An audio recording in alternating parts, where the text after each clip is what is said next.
Një aleancë e re po lind ndërmjet Izraelit, Greqisë dhe Qipros. Kanë patur një takim në Tel Aviv me kryeministrat përkatës, Mitsotakis, Netanyahu dhe kryeministri i Qipros.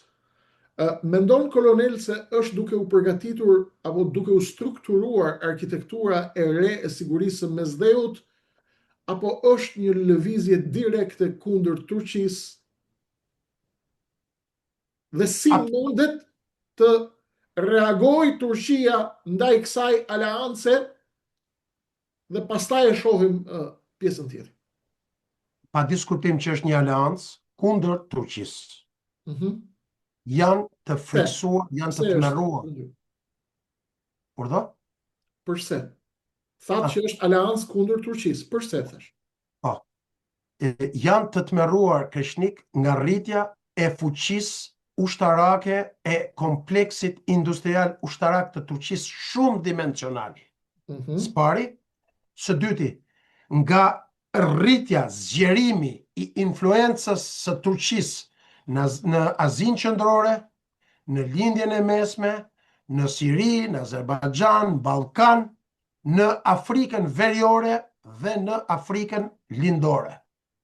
Dhe pikërisht është kjo përplasje, kjo mbështetje e Hamasit, e cila në disa raste, edhe nga ju, edhe nga unë, është cilësuar si e pasinqert nga ana e Turqisë, në raste të caktuara për përfitime politike e më radhë. Për gazën e kemi pas fjalë. Kemi pas guximin ta themi për gazën gjithmonë. Kemi qenë shumë sinqert, por nga ana tjetër, edhe përpjekjet e tij tashmë tani realisht marrëdhëniet midis dy vendeve janë dëmtuar, dhe përpjekjet edhe të lobit grek edhe të lobit izraelit, të cilët për herë të parë janë bashkuar tek presidenti Trump për të mos lejuar blerjen e F-35-ave dhe të gjithë influencën që ka Izraeli në të gjithë vendet perëndimore për të mos lejuar blerjen e avionëve 4++, të gjeneratës 4++ për Turqinë, dhe të tmerruar nga industria ushtarake, sepse Kani, sepse aeroplan majcet, një pjesë e madhe në ndeceve, sapo dje u inaugurua në ndecja e re, shumë moderne e Turqisë, fregatat e reja, dhe deri tek influenca që ka Erdogani duke ofruar rreth 25% të armatimeve në Pakistan, një fuqi bërthamore. Pra kjo e ka tmerruar. Dhe tashmë Izraeli, me shumë zgjuarsi, ka po përdor si bazë operacionale të avancuar, ka dislokuar sistemet të avancuara të mbrojtjes kundërore, të raketave, të radarëve, nga njëra anë në Qipron greke dhe nga ana tjetër në të gjithë ishujt lindor të Egjeut, të cilët janë në kufi me Turqinë. Ishuj të cilët ndalohen nga konventat ndërkombëtare të armatosën. Dhe pikërisht kjo është pak a shumë panorama që po ndodh dhe qëllimi i vetëm është bllokimi i Turqisë për daljen në detin Egje, kufizimin e lirisë të lëvizjes dhe mungesën e shfrytëzimit të zonës ekskluzive detare për shfrytëzimin e gazit, me atë që njihet si bashkëpunimi midis Libisë dhe Turqisë në detin Egje. Për ndarjen e zonave të gazit në Mesdhe, po. Si mendon kolonel, si mund të reagojë, a do të reagojë Turqia ndaj kësaj aleance dhe a rrezikon Mesdheu lindor të kthehet në vatrën e radhës të një konflikti më të madh global, apo do të jetë një përplasje e kontrolluar mes këtyre dy aleancave? Besoj që do të jetë e kontrolluar për arsye sepse nga njëra anë nuk ka interes që perëndimi nuk ka interes, sepse kjo s'ka bërë asgjë tjetër. Mosdhënia e avionëve F-35. Krijimi i këtyre aleancave, që pa diskutim që këto aleanca nuk mund të krijohen pa marrë miratimin e Washingtonit. Ju besoj e kuptoni krejt qartëzi. Nuk do të, dhe kjo ka bërë të mundur që të rritet, të intensifikohet bashkimi ose bashkëpunimi midis Iranit dhe Turqisë. Dhe bashkimi i Iranit me Turqinë krijon një fuqi të pa sfidueshme në rajonin dhe nuk është në interesin as të vendeve të GCC-s, të cilat janë aleate dhe kanë mbrojtjen e drejtë për drejtë dhe mbështetjen e drejtë për drejtë të Shteteve të Bashkuara të Amerikës, dhe nga një anë, dhe nga ana tjetër, unë besoj që do të jetë e kontrolluar, sepse besoj që do ta cekim, jemi shumë afër një përplasje midis Izraelit dhe Iranit, dhe kjo përplasja e dytë do të ketë përmasa shumë të mëdha, të cilat në rast se do të eskalojnë, duke përfshirë dhe Shtetet e Bashkuara të Amerikës, siç po përpiqet me gjitha format Netanyahu që të fusi Shtetet e Bashkuara të Amerikës, njësoj si Bashkimi Evropian kundra Rusisë, atëherë ky konflikt do të dali jashtë kontrollit, në të cilin do përfshihet edhe Turqia edhe vendet e tjera të Mesdhut. Ambasadori amerikan Tom Barrack në Ankara dhe emisari i Donald Trump për lindjen e mesme deklaroi para 2 ditësh, kolonel, që Amerika do të bëj gjithçka duhet bërë për ta sjellë F-35-at dhe për t'ia dhënë Turqisë, dhe Turqia na ka dhënë fjalën që do të heqë dorën nga S-400-at ruse. Par nga kjo deklarat e njeriut që po thur shumë prej fijeve të lojës në lindjen e mesme, Tom Barrack, dhe par nga situatat e reja Liban, Gaza, Izrael, Irak, përplasja e fuqishme, unë jam thellësisht i bindur që Amerikanët dhe Izraeli po përgatisin një goditje të madhe ndaj Iranit, pavarësisht se po e lën Iranin të besojë sikur do të ketë paqe apo nuk do të ketë një eskalim. Iranianët në fakt e kanë kuptuar dhe e po bën gati për këtë. A mendoni, kolonel, që ky ripozicionim i ekuilibrave do të ndikojë në atë që pritet të ndodhë në lindjen e mesme, pra kjo tentative ambasadorit amerikan në Ankara për t'i dhënë një lloj qetësie apo garancie Ankaras, do të vi F-35-a jenin anën tonë, dhe plani i Donald Trumpit për ta shndërruar lindjen e mesme në Europën e re, me planin që ka për investime për 50 vitet e ardhshme, lindja mesme do të jetë më populluar se Europa, do të jetë një nga tregjet më të mëdha në planet, dhe presidenti Trump, administrata aktuale, e kanë përfituar një Europë të ardhmes bashkë me vendet e GCC-s. Par nga ky kundërshtrim, kolonel, a mendon që do të eskalojë situata dhe ku janë fijet, ku takohen dhe ku mund të shpërthejnë në lojën e re Turqi, Izrael, Greqi, lindje e mesme dhe Izrael-Iran?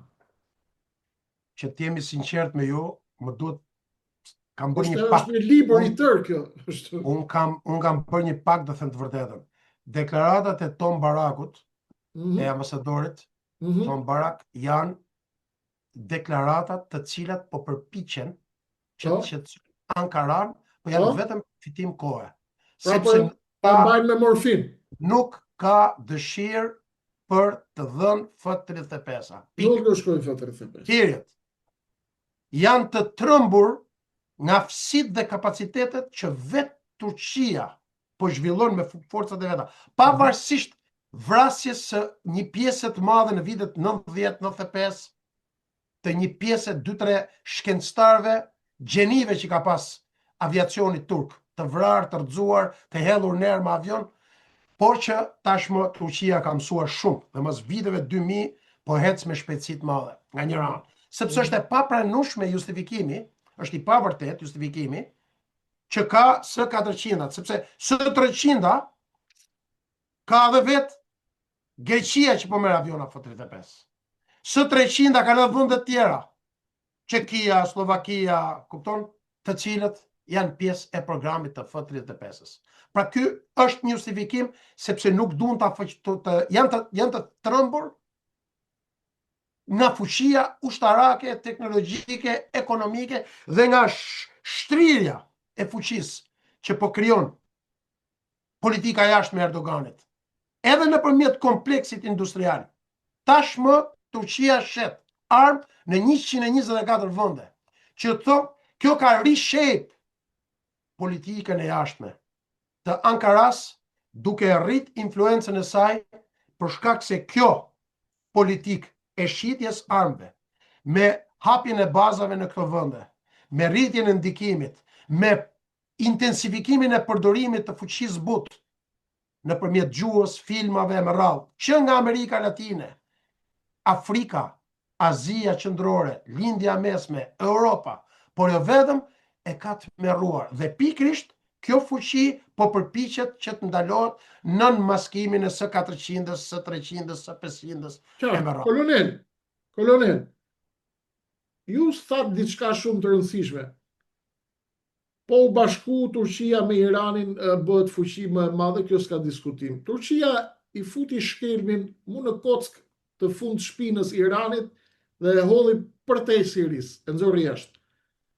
Në këtë moment, në qoftë se do të ketë një goditje të fortë ndaj Iranit nga Izraeli dhe Amerika, Turqia çfarë qëndrimi mendon se do të mbajë? Do të kërkojë një pazar të madh për të godit Iranin apo do të përpiqet të ruajë ekuilibrin rajonal? Erdogani do vazhdoj të ndjeki politikën e tij.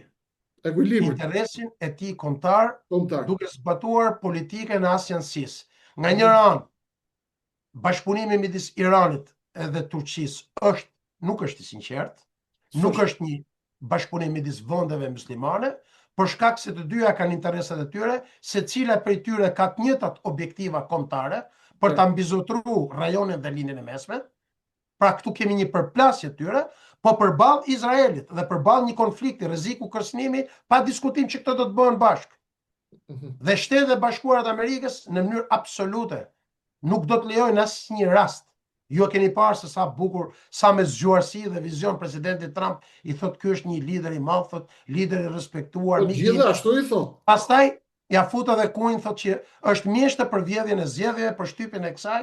Pra, më kupton, nga njëra, nga ana tjetër, sigurisht që në rast të një konflikti, ato do t'i bashkojnë forcat.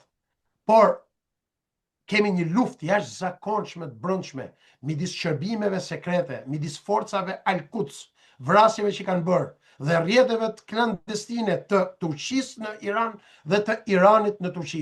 Dhe në këtë këndvështrim midis Iranit dhe Shtetet Bashkuara të Amerikës, Turqia pa diskutim që ka zgjedhur në të gjitha rastet, ka zgjedhur Amerikën dhe në raport me kundërshtarin kryesor të Iranit, që është Arabia Saudite, Emiratet e Bashkuara Arabe, Katari, Kuvajti dhe Bahreini, përsëri Ankaraja do të zgjedhë GCC-n, nuk do të zgjedhë Iranin. Iranin, qartë. Ishet shumë i qartë, kolonel, dhe një pyetje të shpejtë, e dua shumë flash se do kthehemi urgjent të merremi pak me pas makros të shohim çfarë po bëjnë MIT këtu tek bodrumet e Tiranës. Bllokimi i tankerëve kinez me naftë të Venezuelës, a është fillimi një lufte të hapur që mas ndaj luftë ekonomike e hapur ndaj Kinës, apo është një tregim dhëmbësh për ta detyruar Kinën që të ulet në tërëz të merret vesh me amerikanët? Unë besoj që kemi hyrë në një fazë të përplasjes hapur midis Shtetet Bashkuara të Amerikës dhe Kinës, tashmë shumë zgjuar dhe me shumë vendimarrje të qartë. Presidenti Trump ka marrë vendim që të ndaloj linjat e komunikimit dhe transportit, pra të furnizimit të Kinës me naftë nga Venezuela në drejtim të Kinës, pra të naftës crudo. Dhe kemi tashmë bllokimin e cila e ka tërbuar, pra bllokimin në det hapur të tankerëve. Një veprim shumë i qartë dhe një veprim veprimi dur në momentin dhe në kohën e dur për të ndaluar furnizimin e Kinës me transportit. Sepse ndalimi i transportit të Kinës me naftë dhe me gaz është një spari, krijon një efekt jashtëzakonshëm në ekonominë, pra ndalon zhvillimin ekonomik të Kinës. Sigurisht që Kina ka opsione tjera nëpërmjet Iranit, ka nëpërmjet tokës me Federatën Ruse, por kjo e dëmton, e ul rritjen, zhvillimin ekonomik, dhe nga njëra anë, dhe nga ana tjetër, duke i treguar qartësi që unë jam komandanti i botës, unë jam kryetari i bordit. Dhe do duhet të ulesh, të bisedosh dhe të bish dakord me mua, përndryshe unë të filloj të këpus këto. Pra, po shkojmë drejt një intensifikimi të një përplasje.